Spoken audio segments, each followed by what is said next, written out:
سلام، من متین هوشیار هستم. رتبه 127 کنکور تجربی دانشجوی پزشکی دانشگاه شهید بهشتی، مدرس و مؤلف امتحان نهایی و کنکور شیمی. ویدیوهای من رو توی صفحات مجازی ممکنه دیده باشید. همین الان توی آپارات ویدیوهای من بیشتر از 600,000 بار دیده شده. الان اومدم اینجا واسط بگم که چطوری میتونی توی درس شیمی به درصد بالای 70 توی کنکور و نمره بالای 19، درست شنیدی، بالای 19 توی امتحان نهاییت برسی. قبل از اینکه بهت بگم چطوری به اون درصد و نمره برسی، میخوام از دغدغه‌های شما بگم، مشکلاتی که به من گفتین، همین الان خودتون باهاش درگیرین، میرین به معلماتون میگین، به مشاوراتون میگین. میخوام بهت بگم که چیکار کردم واسط که به اون درصد و اون نمره برسی. میگه از مفاهیم استوکیومتری فریبم میدهد، از مسائلش وحشت دارم و حفظیاتش عذابم میدهد. این سه تا جزء مهمیه که شما توی هر فصل شیمی باهاش درگیرین. یک سوال بسیار مهمی که از اینه که شیمی رو چطوری من مفهومی بخونم؟ آقا من نمیخوام شیمی رو حفظ کنم، مگه زوره؟ من میخوام مفهومی بخونم. من بهت میگم چطوری مفهومی بخونی. از اون ما میایم مفهومی بخونیم. این کنکور و امتحان نهایی هم شروع کردن اذیت کردن. فصل 2/11 میبرن با 1/10 ترکیب میکنن. ترکیبی های شیمی جدیدن بیش از حد مهم شده. همه این کارا رو هم کردم. کدوم کتاب تستو بیام بزنم؟ کدوم کتاب تست به درد من میخوره؟ اون یکی درسنامه داره 1000 صفحه، این یکی 1000 تا تست داره. کدومش به درد من میخوره؟ حالا اصلا تستا رو زدم، استوکیومتری رو چطوری حل کنم؟ کسرهای پیش ساخته برم، تناسب بزنم، روش کتاب درسی رو بگم. من از کسرهای پیش ساخته استفاده میکنم، ولی تو امتحان نهایی بهت نمره نمیدن عزیزم. باید استوکیومتری رو به روش درستش یاد بگیری. جدول تناوبی 108 عنصر، همه‌شو من باید بشناسم. چطوری بفهمم تو هر گروه چند تا فلز هست، چند تا نافلز هست؟ مگه من کامپیوترم بشینم اینا رو حفظ کنم؟ نمیخوام آقا، من شیمی نمیخونم. حالا اصلا من گیریم بخوام شیمی بخونم، نهایی بخونم یا کنکور، اینا رو چی کار کنم؟ بعد میخوام برای اینها آماده بشم، برم تو کدوم آزمون آزمایشی شرکت کنم. اینا سوالایی که هر کدومتون قطعاً وقتی کتاب شیمی رو باز کردین باهاش مواجه شدین و از خودتون اینها رو پرسیدین. حالا اینا همه دغدغه‌های تو بود، اما این دغدغه‌ها تمومی نداره. میای جلوتر از من میپرسی، من با 2 تا قول بزرگ طرفم. کنکور و امتحان نهایی، واسه کنکورم بخونم امتحان نهاییمو از دست بدم، یا واسه امتحان نهایی بخونم دیگه کنکورمو نتونم بدم؟ من بهت میام میگم که آقا اینا جفت شیمیه. یعنی چی من کنکوری بخونم یا امتحان نهایی بخونم؟ تو اگر شیمی رو درست و مفهومی بخونی، برای کنکورت بخونی، برای امتحان نهاییت خوندی، برای امتحان نهاییت خوندی، برای کنکورت خوندی، چون اینا جفت شیمیه. حالا سهم کنکور و امتحان نهایی تا این لحظه که ما داریم صحبت میکنیم، این ویدیو رو میگیریم، کنکور 40%، امتحان نهایی 60%. هر ثانیه ممکنه اینا عوض بشه. حالا اصلا گیریم تو میخوای برای کنکور بخونی، برای امتحان نهایی بخونی. به تعداد موهای سر من توی بازار کتاب هست، کتاب تستی هست، تشریحی هست. تو میخوای دغدغه‌هات رو حل کنی، بری کتاب انتخاب کنی. یک کتاب هیچ کتابی نیست که از آسمان اومده باشه و بگیم تو اون یک کتاب رو بخون، برو شیمی تو 100 بزن. کتاب ها هر کدومشون خوبی بدی داره. تو با یک کتاب نمیتونی همه رو جمع کنی، باید یک کتاب بر اساس سطحت انتخاب کنی، بری کتاب بعدی، کتاب تستی ها رو بزنی، بری سراغ کتاب تشریحی ها، همه اینا رو بزنی، بری سراغ جمع‌بندی ها. کلی کتاب از تو بعد از بینشون درست بتونی انتخاب کنی که کار حضرت فیله. حالا اصلا کتابات هم درست انتخاب کردی، میخوای بری آزمون آزمایشی بدی.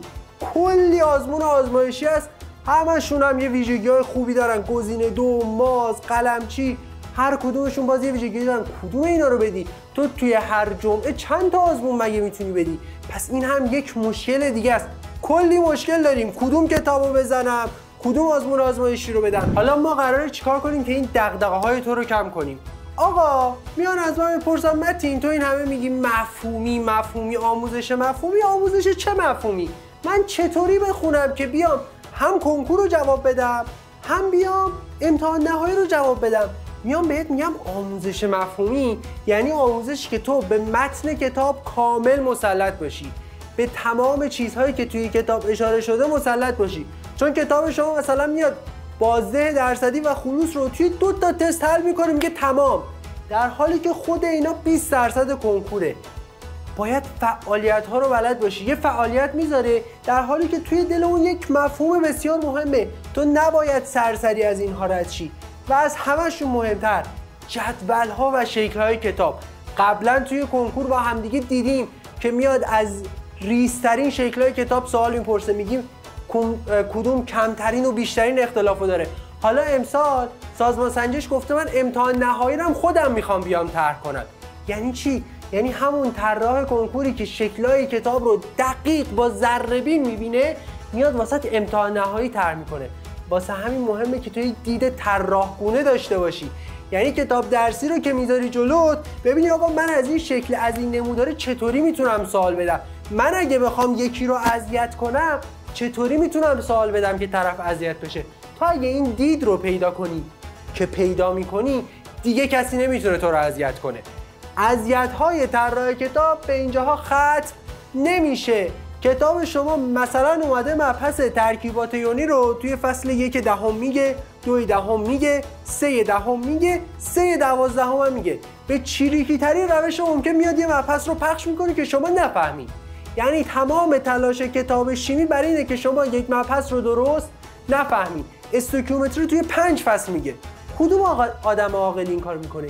هیچکی. پس مهمه که تو بتونی همه اینها رو با هم یکجا بخونی و هر فصل که میرسیم فصلهای قبلی رو هم بیاریم کنارش یک جنبندی درست داشته باشیم، بفهمیم چی به چیه. حالا یه مبحث رو تونستیم جمع کنیم، حالا این مبحث میخواد با یه مبحث دیگه ترکیب بشه. مثلا استویکیومتری میخواد با گرما ترکیب بشه. فصل 10 فصل 2 دهم با فصل 2 11 ترکیبی بین سالهای مختلف هم باید بلد باشی. سوالهای کنکور به شدت دارن میرن به سمت ترکیبی شدن. دیدن دیگه سوالهای عادی بهشون حال نمیده، ترکیبی دوست دارن.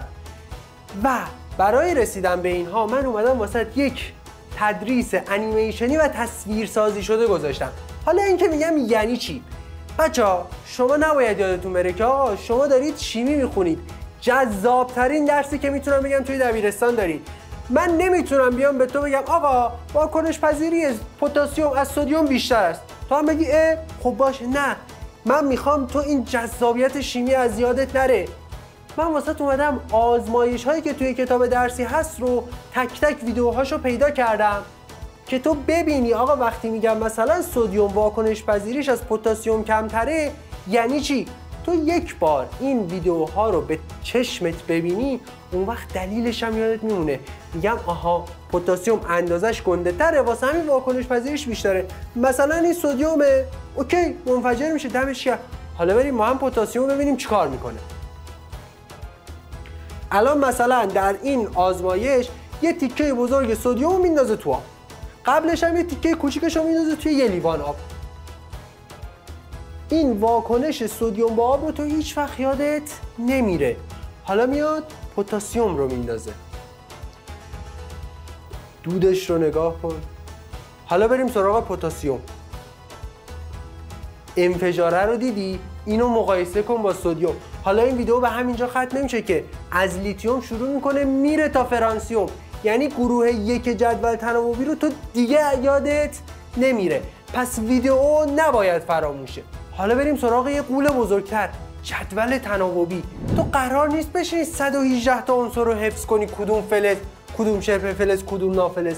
نه، توی تدریسا بهت گفتم میای اینجا یه مرز مشخص میکنی، بهت میگم مرزش هم قانونمنده، دقیق مرز رو مشخص میکنی، به کمک اون نافلزها و شبه فلزها و فلزها مشخص میشن. حالا تو این دانش رو داری، توی تدریسا بهت میگم که آقا به کمک اینها تو چطوری میتونی بگی توی هر گروه توی هر دوره چند تا فلز داریم، چند تا نافلز، چند تا شبه فلز. میخوای سلول گالوانی رو یاد بگیری، من نمیگم تو حفظ کن کاتود اینه آنود اینه، میایم با همدیگه شروع میکنیم سفرمون رو با یه الکترون از یه دونه الکترود Zn تا الکترود مس. میگیم آقا Zn واسه چه اتفاقی میفته، چرا اسمش اینه، برای مس چی میشه، الکترونه رو دنبال میکنیم، میگیم این چرا لاغر میشه، این یکی مثل من داره چاق میشه. همه اینها رو قراره با هم صحبت کنیم. میگم مفهومی گلوی خودم رو پاره میکنم، میگم مفهومی یاد بگیر حفظ نکن، یعنی همین. تو منطق همه اینا رو قراره متوجه بشی و فقط اینطوریه که تو یاد میگیری. خب تدریس ویدیویی رو داشتیم، تدریس مفهومی که توی ذهن تو کاشته شد، یه ساختمون کلی رو من تونستم بسازم، حالا میریم با هم خط به خط کتاب درسی رو میخونیم. چرا مهمه؟ چون چه در کنکور چه در امتحان نهایی کلمه هایی که استفاده میشه، جمله بندی هایی که میارن مثل کتاب درسیه. کتاب درسی تو من میام با 3 تا رنگ هایلایت میکنم، میگم آقا سبز و زرد و قرمزه، هر سوال رو جواب میدم، همه رو حاشیه نویسی میکنم، نکات مهمش رو دوباره میگم که هم یه دوره‌ای بشه، هم تو با نکات مهم کتاب درسی، اونایی که توی جا خالی میگن، اونایی که توی صحیح غلط میگن، آشنا بشی. خط به خطت هم خوندی. حالا دغدغه اول چی بود؟ اون قول اولیه چی بود؟ امتحان نهاییت بود دیگه. من میگم امتحان نهایی تو اگه 2 تا حرف منو گوش کرده باشی هیچ کاری نداره. میشینیم با هم دیگه سوالات امتحان نهایی رو طبقه بندی شده حل میکنیم. یعنی چی؟ بچه‌ها امتحان نهایی چند مدل سوال بیشتر نداره، یا جا خالی میدن، یا صحیح غلط میدن، یا سوال تشکیل میدن. همه اینها رو میایم طبقه بندی شده همه رو حل میکنیم که دیگه آخر این سوالایی که ما با هم حل میکنیم شما هیچ سوال جدیدی نیست که ببینین و توی امتحان نهاییتون بیاد و تو 20 امتحان نهاییت اینجا برات تضمین میشه. حالا گفتیم مشکل چیه؟ تو باید بری توی کتاب‌های کنکور بگردی، کتاب تست پیدا کنی. میخوام خیالتو راحت کنم، یه بانک تست واسط میارم که سوالاتش سطح بندی شده باشه، از آسون به سخت. تو جایگاه خودتو پیدا میکنی، از اونجا یا علی میگی میری بالا تا درصد بالای 70 80. دیگه بالای 70ش به خودت بستگی داره. با همین 3 تای قبلی هم تو به درصد 70 قطعا میرسی. از اونجا به بعدم میگم آقا کلی سوال هست، تو میتونی خودت رو ببری بالاتر. سوالات هم از هر مبحث هستن، هم سوالات ترکیبی. یعنی تو نمیخواد بگردی دنبال مثلا فلان کتاب که ترکیبی داره یا فلان کتاب که سوالات آسون داره. همه رو توی یه بانک تست واسط آوردم که خیالت از سوال پیدا کردن راحت باشه. ولی باز اینجا هم دست از سرت بر نمیدارم. آقا انسان جایز الخطاست. توی هر کدوم از قبلی تو ممکنه یه مشکلی داشته باشی، یه مفهومی رو یاد نگرفته باشی، یه سوال از اون بانک سواله رو نتونی حل کنی. اشکال نداره، مگه من ولت میکنم عزیزم؟ نه خیر، من و یک تیمی از رتبه برترها اومدیم یه گروه زدیم. هر مشکلی داشته باشی توی اون گروه میفرستی و تا یاد نگیری مشکلت حل نشه ما ولت نمی کنیم. دیگه خودت هم نخوای ما ولت نمی کنیم. تا یاد نگیری نمیذاریم از اون گروه بریم. و اینطوریه که به کمک این 5 تا چیزی که بهت گفتم تو میتونی به اون درصد و به اون نمره‌ای که توی شیمی گفتم برسی. پس اون 5 تا اصل رو یادت نره. اون 5 تا تو رو میرسونن به یک رتبه عالی توی شیمی. حالا بچه‌هایی که تا اینجا اومدن فهمیدن 5 تا ویژگی که من گفتم چیه. سورپرایز ها اما تموم نشده. 2 تا ویژگی دیگه هم مونده که الان بهت میگم. محصول جامعه شیمی 2 تا ویژگی خوب دیگه هم داره. بالاترین تخفیف رو داره و هر سال قراره آپدیت شه. قرار نیست تو امسال چیزی بگیری تا 6 ماه دیگه تاریخ انقضاش بره. ما واسهتون رایگان آپدیت میکنیم. پس 5 تا ویژگی آموزش داریم، خط به خط داریم، سوالات امتحان نهایی داریم، بانک تست داریم، گروه رفع اشکال داریم و همه اینها با هم با بالاترین تخفیف و آپدیت نهایی همش با هم توی پکیج جامعه شیمی قرار داره. ما مثل اپل نیستیم بیایم همه رو جدا بگیم. آقا همش با همه. برای تهیه این محصول به سایت matinhushiyar.com یا به شماره 0110 21 81 297 پیام بدین که بتونین محصول رو داشته باشین.